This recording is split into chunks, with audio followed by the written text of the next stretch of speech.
Sahabat Indonesia, kita jumpa di Yadkara Channel dan akan menemani para sahabat dalam acara Dongeng Bahasa Indonesia atau cerita bersambung dalam kisah berjudul Golok Sembilan Raja. Naskah karya Yadkar. Dukung channel ini, subscribe, like, dan komen. Sahabat, selamat mengikuti. Cahaya bulan saat itu cukup terang, sekalipun bukan bulan purnama. Sosok wanita berparas cantik, berbaju serba putih itu kemudian berkata, suaranya yang bindeng diiringi tertawanya yang menakutkan.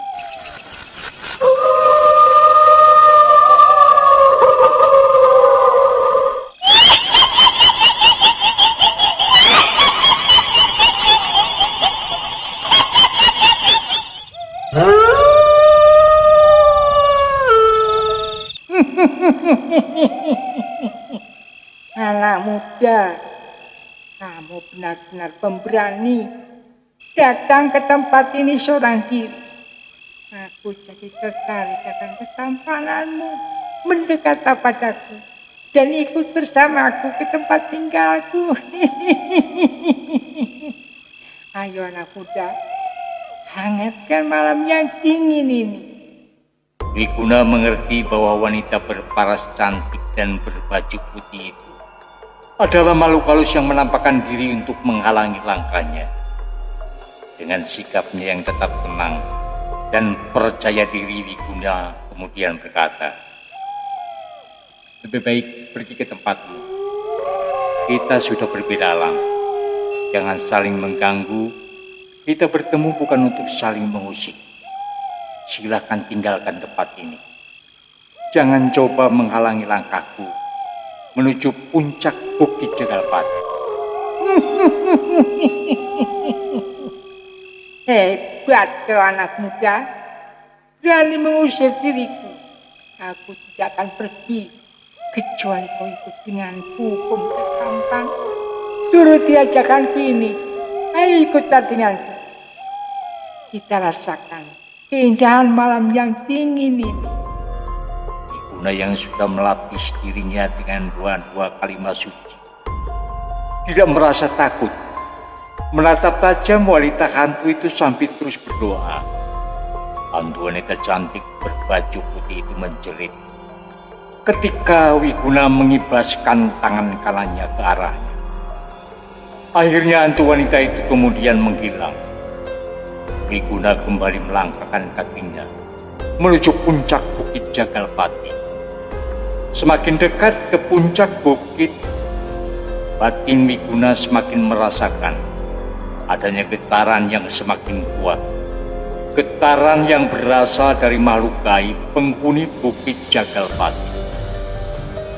Dengan semangat dan tekad yang kuat serta tak mengenal lelah, akhirnya sampailah Wiguna ke puncak bukit. Saat Wiguna mendekati ke arah Golok Sembilan Raja yang tertancap di tanah, tiba-tiba saja angin bertiup kencang, diiringi lolongan serigala.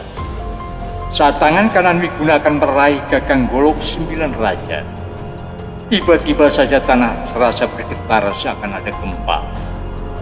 Lama kemudian nampak ada sosok tubuh yang tinggi besar berdiri di hadapan Wiguna. Yang menampakkan diri itu jelas makhluk gaib karena keadaannya yang tidak lumrah. Makhluk itu bertubuh manusia, tetapi kepalanya serigala.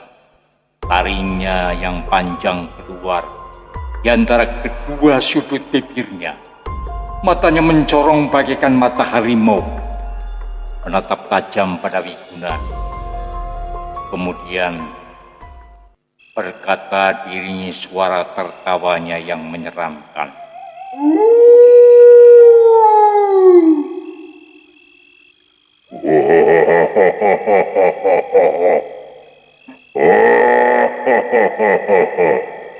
Anak muda, oh benar-benar lancang. Berani datang ke tempat wilayah kekuasaanku. Aku Kuryang Rungkung, penguasa Bukit Jagapati, tidak akan memberi ampun pada manusia yang berani menginjakkan kakinya ke tempat ini. Benar-benar sudah bosan hidup. Bersiaplah untuk mampus.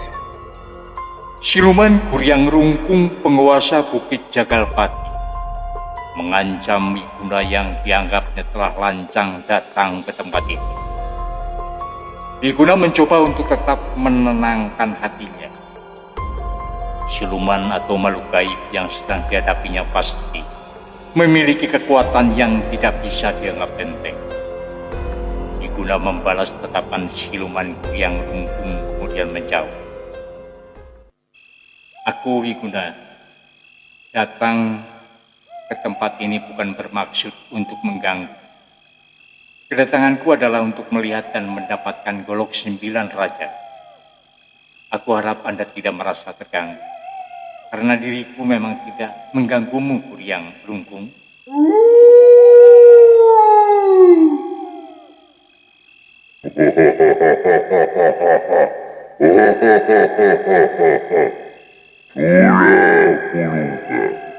Kau datang untuk mengambil golok 9 raja.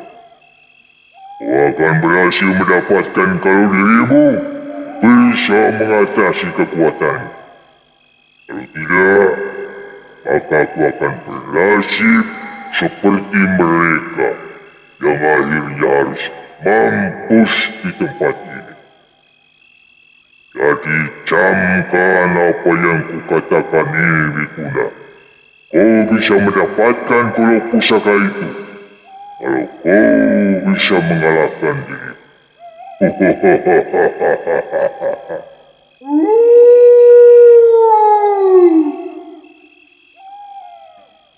Kalau begitu berarti Andika menghalangi tujuanku. Jika ketentuannya memang begitu, aku akan mencoba menghadapimu, Kuryang Rungkung. Siluman Kuryang Rungkung, penguasa Bukit Jagalpati, menggeram. Sorot matanya semakin menyala. Kemudian Kuryang Rungkung berkata lantang, dan dari mulutnya saat itu mengeluarkan api yang menyembur dan menyambar ke arah Wiguna.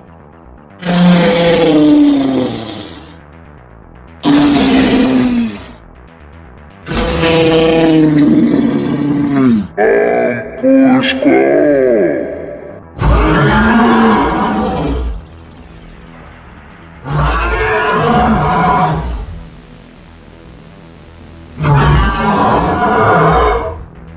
Melihat gulungan api meluncur ke arahnya, Wiguna cepat meloncat menghindar gulungan api itu menyambar pohon yang seketika menjadi hangus terbakar kemudian roboh. Siluman Kuryang Rungkung menjadi penasaran karena Wiguna mampu menghindari serangannya. Kemudian Kuryang Rungkung menggerakkan tangan kanannya ke bagian bawah tubuhnya Wiguna. Betapa terkejutnya Wiguna karena kedua kakinya tidak dapat digerakkan, seakan lekat dengan tanah. Belum hilang rasa terkejutnya, siluman Kuryang Rungkung kembali menyerang dengan semburan api yang keluar dari mulutnya. Wiguna mengeluh dalam hatinya. Dalam keadaan kedua kakinya tidak dapat digerakkan, maka sudah bisa dipastikan serangan Kuryang Rungkung akan mengenai dirinya dan tubuh Wiguna akan hangus terbakar. Sadar pada keadaan yang dihadapinya, akhirnya Wiguna hanya dapat berdoa dalam hatinya dan berserah diri sepenuhnya kepada Sang Pencipta. Hanya itu yang dapat dilakukan dirinya. Sebelum gulungan api itu mengenai tubuh Wiguna, tiba-tiba saja golok 9 raja yang menancap ke dalam tanah itu tercabut dengan sendirinya. Kemudian melayang seperti digerakkan oleh kekuatan gaib. Golok itu mengeluarkan cahaya pelangi yang menyilaukan. Golok 9 raja menghantam gulungan api yang mengarah pada Wiguna. Badan aneh yang hampir tidak dapat dipercaya oleh Wiguna. Gunung api itu menjadi padam ketika berbenturan dengan golok 9 raja. Siluman Guryang Rungkung pun terkejut. Belum bilang rasa terkejutnya, tiba-tiba golok 9 raja berkelebat, meluncur ke arah Guryang Rungkung dan menyambar leher siluman itu. Terdengar suara teriakan siluman Guryang Rungkung.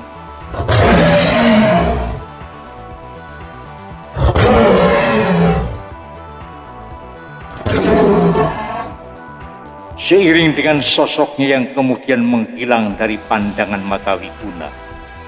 Peristiwa itu sungguh benar-benar aneh. Saat itu kemudian terjadi pemandangan yang hampir tidak dipercaya bagi Wiguna saat itu. Golok 9 raja melayang meluncur ke arah Wiguna. Pada jarak 1 langkah dari tempat berdirinya Wiguna, golok sakti itu menancap kembali di hadapan Wiguna. Sadar bahwa dirinya telah diselamatkan oleh golok 9 raja, Wiguna berucap syukur kepada Yang Maha Kuasa.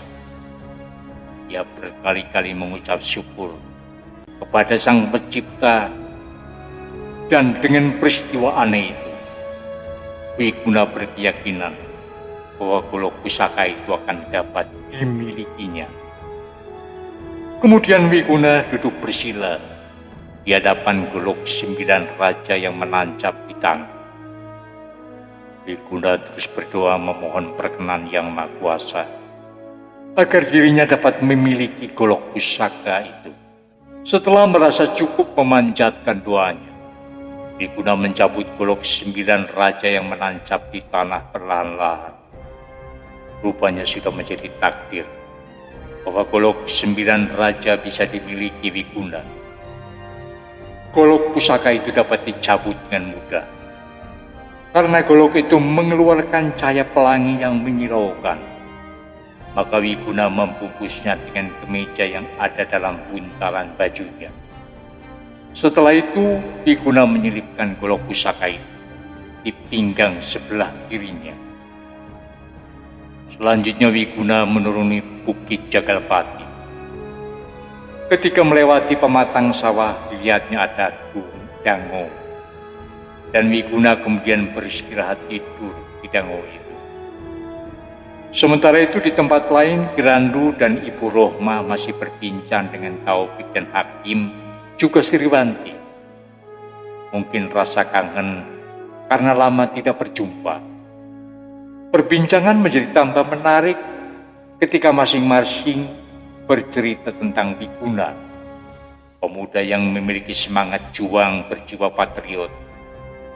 Kemudian Taufik dan Hakim mengutarakan maksudnya, yang ingin bergabung dengan Kirandu, menyusun kekuatan dan melawan kompeni Belanda. Kirandu yang saat itu sedang melanjutkan pembicaraan. Jadi begitu maksud dan tujuan Wiguna. Jadi kalian berdua sebagai pemuda pemberani dan ternyata ingin menggabungkan diri juga. Aku tentu saja merasa bangga. Sriwanti menatap kepada pamannya kemudian berkata, Paman, sekalipun saya seorang gadis, akan tetapi semangat dan tekad saya tidak bedanya dengan Kang Taufik dan Mas Hakim, juga Mas Wiguna. Jadi dengan begitu Paman harus mengizinkan saya untuk ikut bergabung dalam perjuangan ini. Sriwanti mengutarakan isi hatinya. Kirandu tersenyum sambil menjawab, kalau memang Wanti berkehendak seperti itu, Paman tidak akan menghalangi.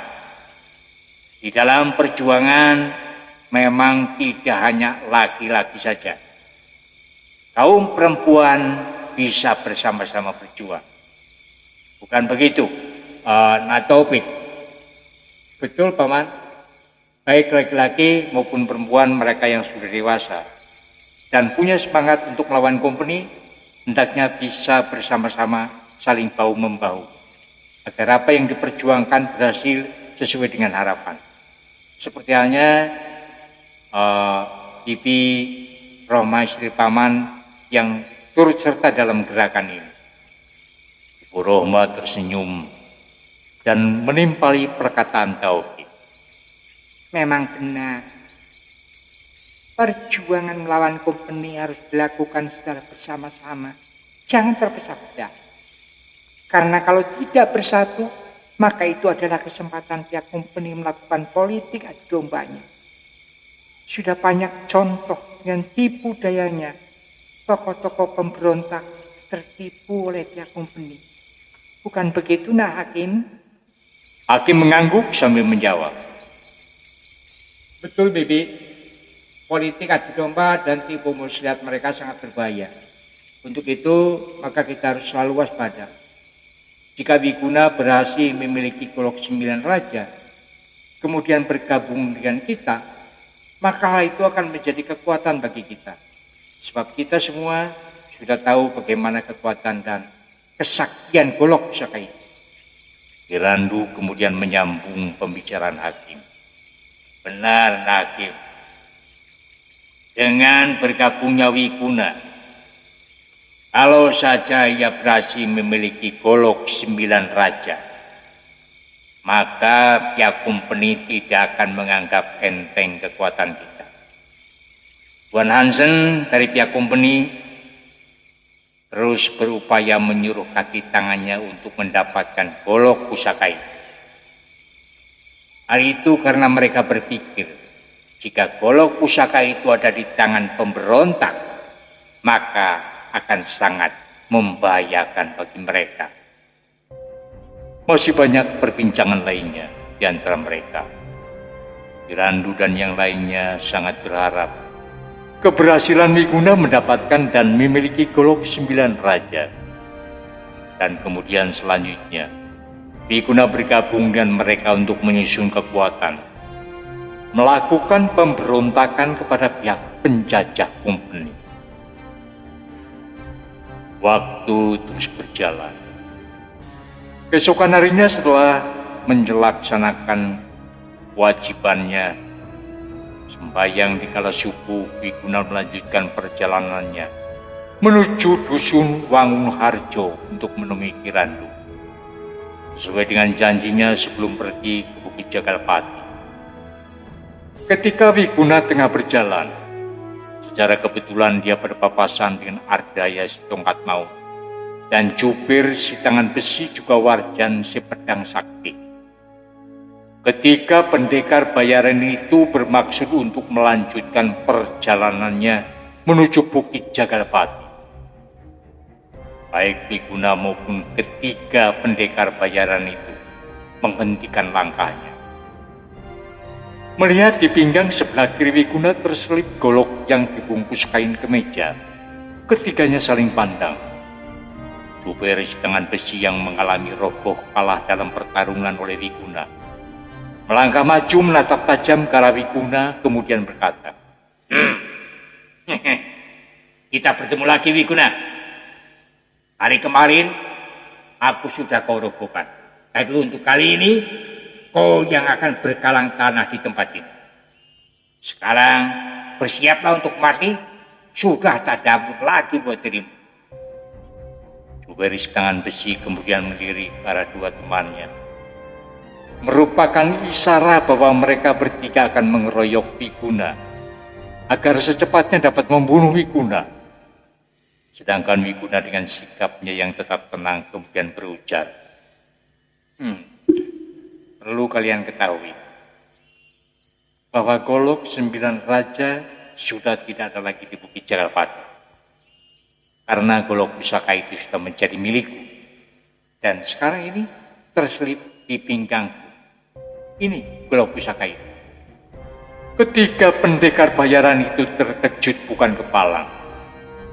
Serentak ketiganya kemudian bersiap diri untuk maju bersama mengeroyok Wiguna. Melihat gelagat seperti itu, Wiguna tetap tenang dan percaya diri. Sekarang saatnya untuk mencoba keampuhan golok 9 raja dalam menghadapi ketiga pendekar bayaran itu. Baiklah. Jika kalian bertiga akan maju bersama, silakan. Bila memang kehendak ilahi aku harus mati hari ini di tangan kalian, maka itu sudah takdir. Aku akan hadapi apa yang akan terjadi. Ujar Wiguna dengan sikapnya yang berani. Ardaya si tongkat maut membentak, tongkat hitamnya berputar di samping kanan badannya. Bangsa, kau jangan sombong Wiguna. Mentang-mentang membawa golok 9 raja, bersiaplah untuk mampus. Ketiga pendekar bayaran itu serentak maju menyerang bersama. Wiguna membuka kain pembungkus golok 9 raja. Ketika golok pusaka itu bersinar mengeluarkan cahaya pelangi yang menyilaukan. Ketiga pendekar itu tersulut ke belakang karena silau. Pada saat itu Wiguna tubuhnya berkelebat. Golok pusaka di tangan kanannya menebas tongkat hitam Ardaya dan pedang Warjan. Drak! Drak! Tongkat hitam dan pedang yang kena tebas golok 9 raja langsung patah menjadi 2 bagian. Ardaya dan Warjan pun terdorong mundur ke belakang. Jubir si tangan besi terkesiap melihat kehebatan golok pusaka di tangan Wiguna. Ardaya dan Warjan mulai dihinggapi perasaan gentar. Kekuatan dan keampuhan golok 9 raja ternyata bukan omong kosong. Tapi mereka bertiga merasa malu kalau harus meninggalkan tempat pertarungan. Ketiga pendekar bayaran itu kembali menyerang bersama-sama. Wiguna kembali menggerakkan golok pusaka di tangan kanannya. Cahaya pelangi yang menyilaukan dan sambaran angin yang bergesiur dari golok 9 raja membuat ketiga pendekar bayaran itu mundur beberapa langkah. Tongkat hitam di tangan Ardaya dan pedang di tangan Warjan kembali patah ketika berbenturan dengan golok 9 raja. Keringat dingin membasahi kening dan leher ketiga pendekar bayaran itu. Gerakan Wiguna menjadi cepat dan lebih bertenaga. Akan tetapi Wiguna tidak bermaksud membinasakan lawannya. Dia hanya ingin memberi pelajaran kepada ketiga orang itu. Sekalipun golok yang digerakkan tidak mengenai tubuh lawan, tapi tendangan dan pukulan tangan kiri Wiguna saat membagikan serangan kepada 3 lawannya yang saat itu sudah dihinggapi perasaan gentar tak dapat dihindari lagi. Pukulan dan tendangan Wiguna yang mengenai anggota tubuh lawan membuat ketiga pendekar bayaran itu mundur beberapa langkah. Ketiganya saling pandang.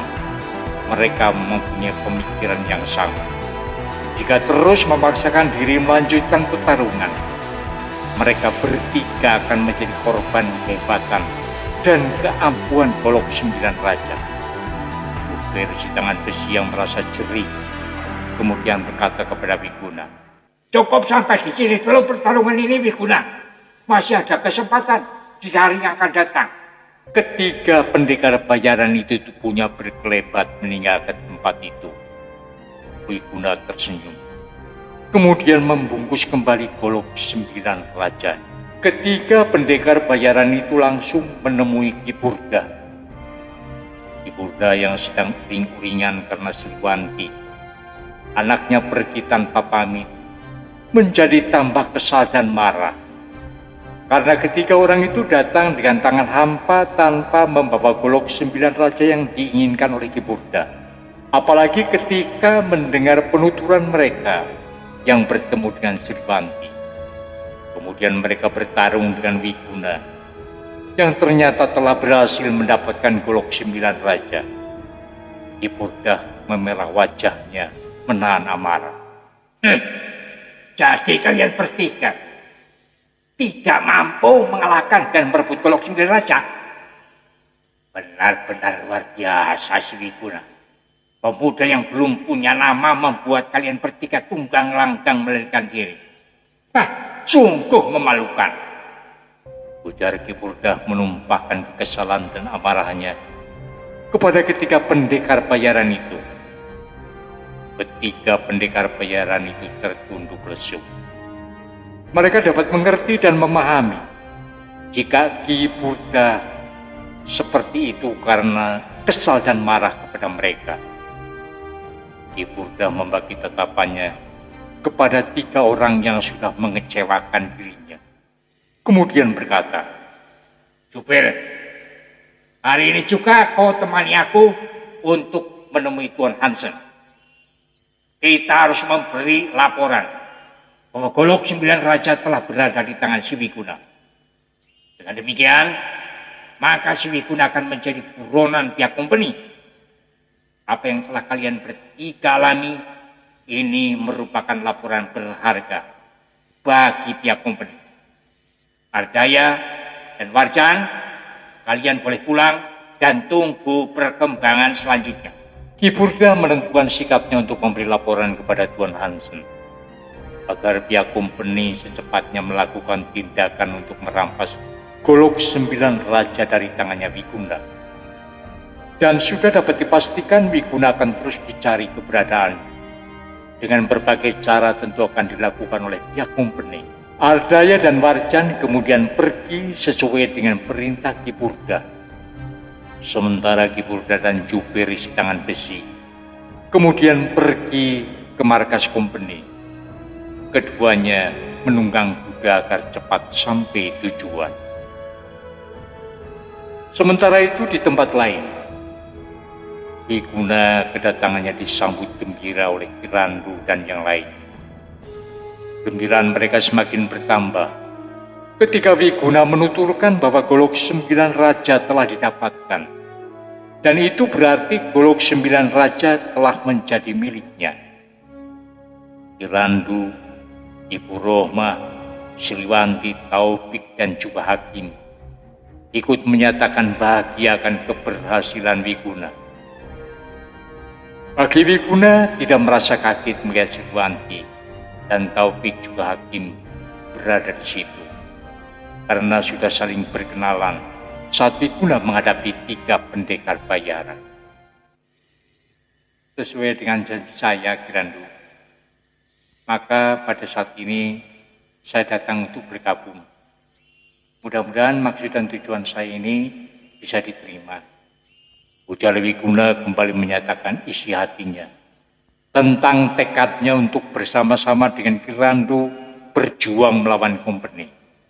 Siliwanti menatap Wiguna sambil berkata, Dari mulai sekarang, Kang Mas Wiguna harus lebih waspada.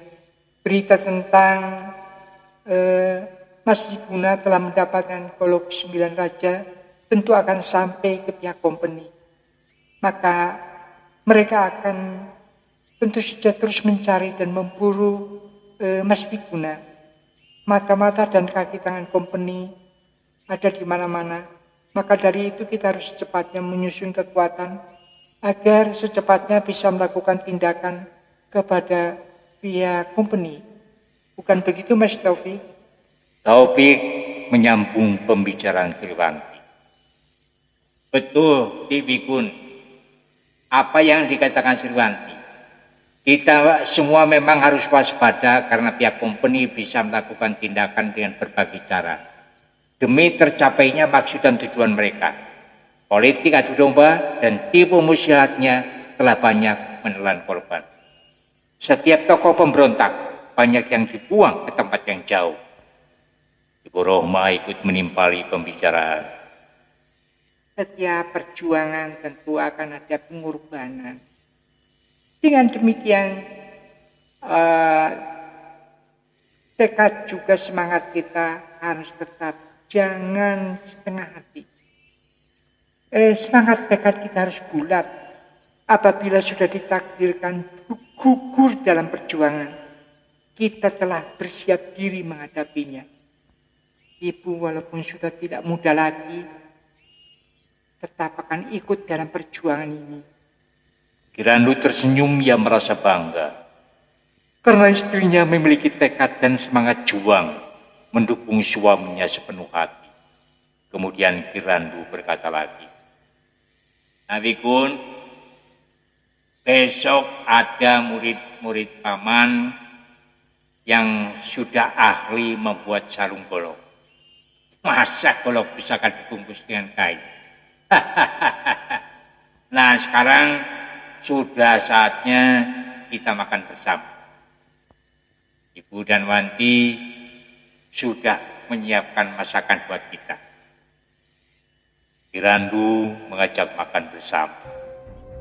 Sementara itu di markas company, Tuan Hansen tengah berbincang dengan Ki Purdah dan Juber. Ki Purdah sedang melaporkan tentang Golok 9 Raja.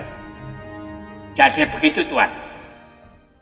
Orang pemuda bernama Wiguna telah mendapatkan Golok 9 Raja.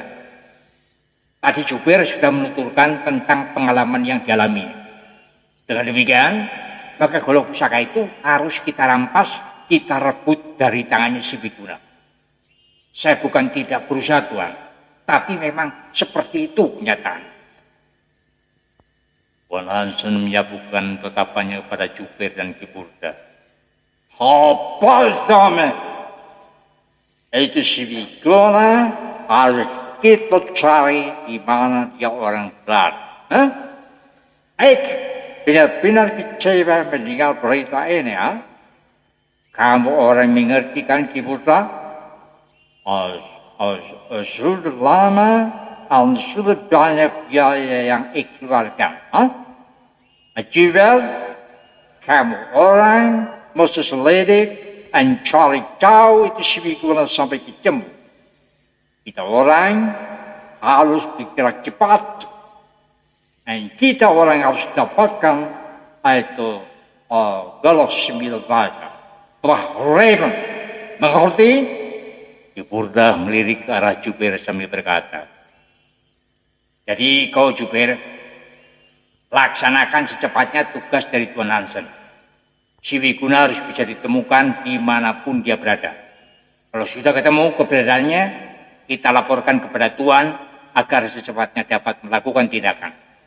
Tugasmu hanya mencari keberadaan di mana si Wiguna bertempat tinggal. Tugas akan saya laksanakan, Ki. Rasanya tidak akan lama, Tuan. Saya akan segera dapat menemukan di mana tempat tinggal si Wiguna. Ucap Juber penuh keyakinan. Oke. Kalau memang kamu orang bisa membuktikan itu omongan, akan kasih hadiah. Dan kamu orang bisa diterima bekerja di tempat ini. Si Wiguna itu inlander berbahaya. Kalau dia orang menjadi pemberontak. Inlander pemberontak itu berbahaya. Dan dia orang punya Golok 9 Raja. Tentu akan membahayakan pihak kita. Bukan begitu, Ki Purdah? Sayang sekali sahabat Baku Juala yang memisahkan. Kita jelang dan jumpa kembali pada episode berikutnya. Wassalam.